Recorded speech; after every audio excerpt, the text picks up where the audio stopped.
Breaking చూస్తున్నాం. హైకోర్టులో MLA Pinnelli Ramakrishna Reddy ముందస్తు బెయిల్ పిటిషన్పై విచారణ జరిగింది. పిన్నెల్లి తరపున లాయర్ నిరంజన్ రెడ్డి వాదనలు వినిపించారు.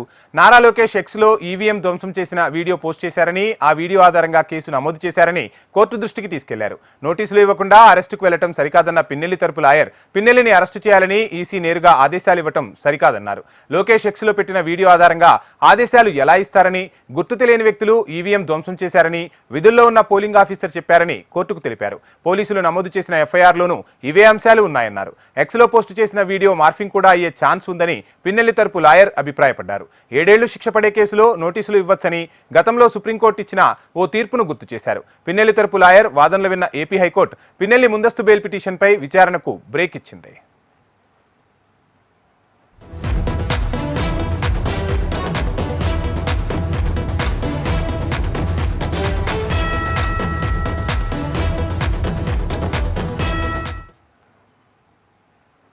హైకోర్టులో ఎమ్మెల్యే పిన్నెల్లి రామకృష్ణారెడ్డి ముందస్తు బెయిల్ పిటిషన్పై విచారణ జరిగింది. పిన్నెల్లి తరపున లాయర్ నిరంజన్ రెడ్డి వాదనలు వినిపించినట్టుగా తెలుస్తుంది. ఇక వాదనలకు సంబంధించిన ఫుల్ డీటెయిల్స్ మా ప్రతినిధి కాంతి అందిస్తారు. కాంతి, చూస్తూ ఉన్నాం, మొత్తంగా ఒక రకంగా చెప్పాలంటే భారతదేశ వ్యాప్తంగా కూడా చాలా మంది ఎదురు చూస్తున్నారు ఈ కేసులో తీర్పు ఎలా ఉండబోతుంది అని.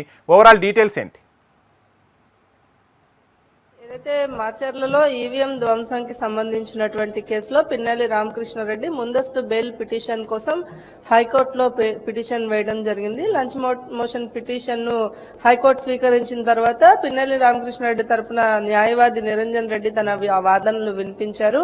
వాదనలో ఏదైతే లోకేష్ ట్వీట్ చేసిన వీడియో ఏదైతే ఉందో ఆ వీడియో ఆధారంగా కేసు నమోదు చేశారు. సో ఈ కేసుకి సంబంధించినటువంటి పూర్వపరాలు కావచ్చు, అలాగే ఈ వీడియో ఎక్కడి నుంచి వచ్చింది అనే అంశాలను కూడా విచారణ చేయాల్సి ఉంది. దీంతో పాటుగా ముందస్తు బెయిల్ పిటిషన్ కి సంబంధించినటువంటి ఏవైతే ఉన్నాయో ముందస్తు బెయిల్ పిటిషన్ ఇచ్చే లో కొన్ని సుప్రీంకోర్టులో ఉన్నటువంటి కేసెస్ ని ఆధారంగా చూపించడం జరిగింది. 7 సంవత్సరాల కంటే పైన శిక్ష, లోపల శిక్ష ఉన్న వాళ్ళకి ముందస్తు బెయిల్ పిటిషన్ ఇచ్చే అవకాశం ఉంటుంది. అలాగే 41A నోటీస్ అనేది ఇవ్వాల్సిన అవసరం ఉంటుంది అనేది కూడా తమ వాదనలో వినిపించారు. అలాగే పిన్నెల్లి రామకృష్ణారెడ్డి తరపునటువంటి న్యాయవాది వాదనలు పూర్తిగా హైకోర్టులో వినిన న్యాయమూర్తి మధ్యలో దీనికి సంబంధించి బ్రేక్ ఇవ్వడం జరిగింది. అలాగే కొన్ని వీడియోస్ ఏవైతే ఉన్నాయో ఆ వీడియోస్ మార్ఫింగ్ కూడా అయి ఉండవచ్చు అని కూడా ఆయన చెప్పడం జరిగింది. అయితే ఈ కోర్టులో విచారణ అనేది పిన్నెల్లి తరపునటువంటి న్యాయవాది నిరంజన్ రెడ్డి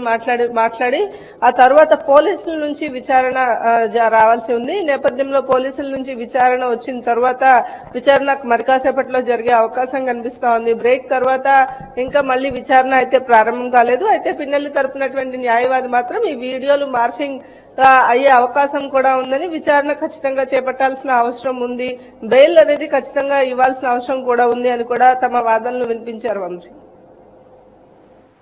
కాంతి, చూస్తున్నాం అంటే ప్రజాస్వామ్యంలో ఎలాంటి పరిణామాలు జరుగుతున్నాయి. భారత ప్రజాస్వామ్యం అంటేనే ప్రపంచ దేశాలన్నీ కూడా ఆసక్తిగా ఎదురు చూస్తున్న టైంలో ఒక ప్రజాప్రతినిధి ఈ విధంగా పాల్పడటం అనేది ప్రజల్లోనూ పెద్ద ఎత్తున చర్చకు దారితీస్తూ ఉంది. ఈ నేపథ్యంలో కోర్టు ఇచ్చే తీర్పులు ప్రజాస్వామ్యంపై విశ్వాసం కలిగించేలా ఉండాలని కూడా చాలా మంది రాజకీయ విశ్లేషకుల నుంచి వినిపిస్తున్నమాట. అది జరిగిన ఘటనకు సంబంధించి పెద్ద ఎత్తున కూడా చర్చ జరుగుతున్న నేపథ్యంలో ఇటు కోర్టులు కానీ ఈసీ కానీ భారత రాజ్యాంగ వ్యవస్థపై ప్రజలకు నమ్మకాన్ని కలిగించాల్సిన సందర్భాలు ఏర్పడుతున్న పరిస్థితి మనం చూస్తున్నాం. ఈ నేపథ్యంలో కోర్టు ఎలాంటి నిర్ణయం తీసుకునే అవకాశం ఉంది అంటే సుప్రీంకోర్టు న్యాయమూర్తులను కూడా సంప్రదించే అవకాశం ఉందంటారా? న్యాయ నిపుణుల సలహా తీసుకున్న తర్వాతే ఒక తీర్పు బయటకు వచ్చే అవకాశం ఉందంటారా? వంశీ, ఎందుకంటే ఈ కేసు కొంత సెన్సిటివ్ కేసుగానే మనం భావించాలి. కేసుకి సంబంధించినటువంటి పూర్వపరాలు చూసినట్లయితే ప్రజాస్వామ్యంగా ఎన్నికలు అనేవి జరుగుతూ ఉంటాయి. ఏ పార్టీకి సంబంధం లేకుండా ఓటర్ తన ఓటర్ హక్కును వినియోగించుకుని ప్రభుత్వాన్ని కానీ పరిపాలన చేసే నాయకుడిని ఎంచుకునే అవకాశాన్ని కల్పించే రాజ్యాంగబద్ధమైన ఈ ఎలక్షన్స్ రోజు ఈవీఎంల ధ్వంసం, నట్టు ఆయన ఒక ఎమ్మెల్యేగా కూడా ఉండి ఇటువంటి చేయడం అనేది ఒక దేశవ్యాప్తంగా కూడా చర్చనీయాంశమైన అంశం. దాంతో పాటుగా కేంద్ర ఎన్నికల సంఘం కూడా దీనికి సంబంధించినటువంటి విచారణ అనేది వేగవంతం చేయాలి, త్వరగా అరెస్టు చేయడంలో ఎందుకు పోలీసులు విఫలమవుతున్నారు అనే విషయంలో కూడా సీరియస్ అయిన నేపథ్యం చూసాము. ఈ నేపథ్యంలో పోలీసులు కూడా లుకౌట్ నోటీసులు జారీ చేయడంతో పాటుగా ఏదైతే రాష్ట్ర వ్యాప్తంగా ఉన్నటువంటి అన్ని ప్రాంతాల్లో కూడా ఎక్కడి నుంచి అయితే ఆయన ఉన్నారు అనే సమాచారం ఉందో ఆ సమాచారం ఉన్న ప్రాంతాలన్నింటిలో కూడా జల్లెడ పట్టడం జరిగింది. అయితే ఆయనను ఈ రోజు అంటే ఉదయం చూసుకున్నట్లయితే నరసరావుపేట కోర్టులో లొంగిపోయే అవకాశం ఉంది అని వార్తలు వచ్చాయి. అయితే తర్వాత హైకోర్టుని ఆయన తరపునటువంటి న్యాయవాదులు ముందస్తు బెయిల్ పిటిషన్ కోసం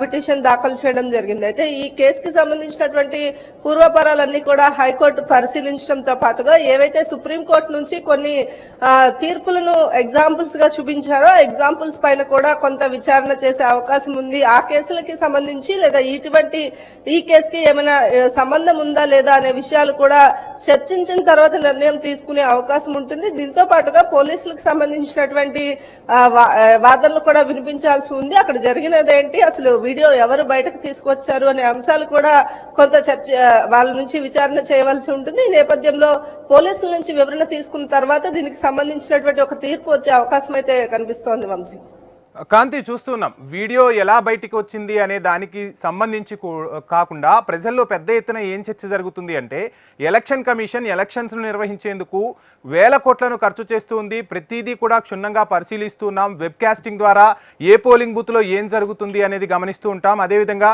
సున్నితమైన ప్రదేశాలలో వెబ్ కాస్టింగ్ అనేది ఖచ్చితంగా అమలు చేస్తూ ఉన్నాము అని చెప్తూ ఉన్న ఎన్నికల కమిషన్ 4 రోజుల తర్వాత ఎవరో ఒక వీడియోను పోస్ట్ చేసిన తర్వాత అంశం తెర మీదకు రావటం, ఇంత పెద్ద ఎత్తున చర్చ జరగటం అనేది జరుగుతుంది. అంటే ఈ నేపథ్యంలో ఎలక్షన్ కమిషన్ పై కూడా ప్రజల్లో ఒక రకంగా ఏం జరుగుతుంది అంటే ఎలక్షన్ కమిషన్ని కూడా ప్రభావితం చేసే అంత వ్యవస్థకు రాజకీయ నాయకులు చేరిపోయారనేది చర్చ జరుగుతుంది. ఖచ్చితంగా ఇప్పుడు ఎలక్షన్ కమిషన్ కూడా ప్రజలకు భరోసా కల్పించాల్సిన అవసరం ఉంది. ఈ కోర్టు తీర్పు అనేది భారత రాజ్యాంగం అదేవిధంగా భారత ప్రజాస్వామ్య చరిత్రలోనే ఒక మైలురాయిగా నిలిచిపోయే అవకాశం ఉన్న నేపథ్యంలో అసలు ఏం జరగబోతుంది అనుకోవాలి? న్యాయ నిపుణులు ఏమంటున్నారు? ఖచ్చితంగా ఈ కేసుకి సంబంధించినటువంటి పూర్వపరాలు ఏదైతే ఈవీఎంల ధ్వంసం అనే విషయం రావడము, దాంతో పాటు ఈ వీడియో ఏదైతే ఉందో అక్కడ ఈ ఎలక్షన్ ఆఫీసర్ ఉంటారు, అలాగే బూత్ లెవెల్ ఏజెంట్స్ ఉంటారు. ఇంతమంది మధ్య ఈ సంఘటన జరిగినప్పుడు ఈ సంఘటనను ఇప్పటి వరకు ఎలక్షన్ కమిషన్ కి ఎవరో బయట వ్యక్తులు సోషల్ మీడియా ద్వారా పోస్ట్ చేస్తే గానీ బయటకి విషయం రాలేదు అనేది ఒక విషయం. అయితే బయటకి రాకపోగా ఈ వచ్చిన దానికి సంబంధించి అంటే వీడియో వచ్చిన తర్వాత చర్యలు తీసుకోవడం అంటే ఈసీ ఎక్కడైతే పటిష్టమైన బందోబస్తును ఏర్పాటు చేసి ఖచ్చితంగా సెన్సిటివ్ ఏరియాస్ ని ముందుగానే గుర్తించడము, అక్కడ ఎక్కువగా పోలీసు బందోబస్తును ఏర్పాటు చేయడము, లేకపోతే వెబ్ కాస్టింగ్ ద్వారా ఇది చేయడం, అటువంటి కార్యక్రమాలన్నీ చేపట్టినప్పటికీ కూడా ఈవీఎంల ధ్వంసం చేయడము, ప్రజలను భయభ్రాంతులకు గురి చేయడం అనే విషయాన్ని ఈసీతో పాటుగా కేంద్ర ఎన్నికల సంఘం కూడా సీరియస్ గా తీసుకుంది. దీంతో పాటుగా చర్యల విషయంలో ఎక్కడైతే ఇప్పుడు ఆయనని అరెస్ట్ చేయడానికి పోలీసులు శతవిధాల ప్రయత్నాలు చేస్తూ ఉన్నారు. ఆయన కూడా ఈ పోలీసుల కళ్ళు కప్పి వెళ్ళిపోతున్న పరిస్థితి కూడా మనం చూస్తున్నాము. మొబైల్స్ కూడా ట్రేస్ అవడానికి కూడా వీలు లేని పరిస్థితి ప్రస్తుతం నేపథ్యంలో పోలీసులు కూడా దీనికి సంబంధించినటువంటి విచారణ ఏదైతే ఉందో విచారణను ఫాస్ట్ గా చేయడానికి అంటే వీలైన అన్ని కోణాల్లో కూడా ఆయనకు సన్నిహితులకు సంబంధించినటువంటి ఫోన్స్ ని ట్రేస్ చేయడం కానీ, రెగ్యులర్ గా ఆయన మాట్లాడే వారి ఫోన్స్ ని ట్రేస్ చేసి ఆయన లొకేషన్ ని తీసుకునే అవకాశం కూడా కనిపిస్తోంది. ఈ నేపథ్యంలో పోలీసులు కూడా ఈ కేసుని సవాల్గానే తీసుకున్నారని చెప్పుకోవాలి. అయినప్పటికీ కూడా ఏదేమైనప్పటికీ ఇటువంటి ఒక కేసు ఏదైతే ఉందో హైకోర్టులో ముందస్తు బెయిల్ పిటిషన్ కోసం ఆయన వేసినప్పటికీ కూడా అన్ని పూర్వపరాలు కూడా కోర్టు కూడా ఖచ్చితంగా ప్రజలకు ఏదైతే న్యాయం జరుగుతుందో అదే సూచిస్తుంది. కాబట్టి ఏదైతే పిన్నెల తరపున న్యాయవాదులు సపోర్టింగ్ గా చూపించినటువంటి సుప్రీంకోర్టు కేసుల విషయంలో ఎటువంటి నిర్ణయం తీసుకుంటారు, అలాగే పోలీసులు తమ వాదనలు వినిపించిన తర్వాత ఏమి తీర్పు ఇస్తారు, బెయిల్ కి సంబంధించిన ఎటువంటి డెసిషన్ తీసుకుంటారు అనే ఉత్కంఠ అయితే ఇంకా కొనసాగుతుంది. Vamsi, thank you Kanthi.